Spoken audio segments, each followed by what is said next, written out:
Have you ever faced lash lifts gone wrong, uneven curls or damaged lashes? Overlapping lashes on the rod, lotion too close to lash roots causing irritation, or weak curl results that don't last? But don't worry, every single mistake will be fixed in this video. Let's dive in together. So first thing first, always take the before photos. Capture different angles from the front, the left and the right. I like to film it from above too so I can compare before and after clearly. And let's be real, if your clients already look great, imagine how stunning they will be after the lift. Gotta get those pictures to show it off, right? Once cleansed, apply the gel pad to keep the lower lashes down. You don't want them sticking to the upper lashes during the process. Then pick the right rod size. A quick check here, test it on the lid if the natural lashes wrap about 2/3 the way up the rod, and that's the right size. Time to glue the rod to the lid. Apply the lash glue on the underside of the rod and press it gently onto the eyelid. Use a lash tape to secure it in place and think of it like building a house. If your foundation's the rod isn't steady, everything else will shift. This is where the magic happens. Apply glue in thin layer and carefully comb the lashes on the rod. Make sure that they don't overlap or crisscross. It's like the lining up strands on the Barbie doll head. Each lash should have its own space so the final curls comes out even and clean. Now apply lifting lotion. Solutions number 1. Only apply to the midsections of the lashes. Stay about 1 mm away from the lash root and tips. Why? Because the root are close to the eyes and too much product can cause irritation.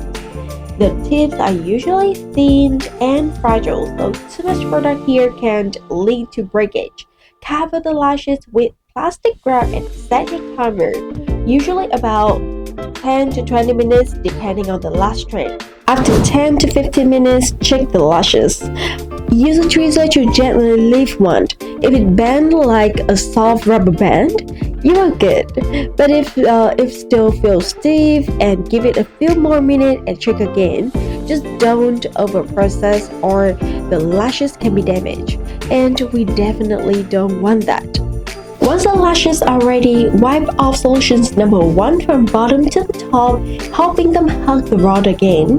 If any lashes come loose, don't panic. Just apply a tiny bit of glue and reposition your lashes with tools and tweezers. Now it's time for solutions number 2, the neutralizers. This step locks the curl into place, so if you use solutions 1 for 15 minutes, keep solution 2 for 15 to 20 minutes. Each product may vary, so make sure to check the instructions that come with your kit. Once solutions 2 is wiped off, apply the nourishing lotions. This is usually bottle number 3. Use a cotton swab to gently spread it across the lashes. It helps keep them soft and prevent dryness or breakage. Leave it on for about 10 to 15 minutes.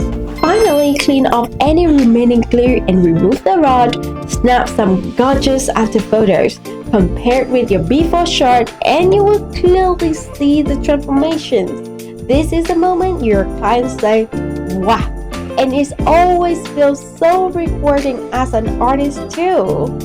If you run into any issues during the practice, like lashes not curling evenly or coming loose or not sticking properly, don't worry. Leave a comment or ask during our class sessions.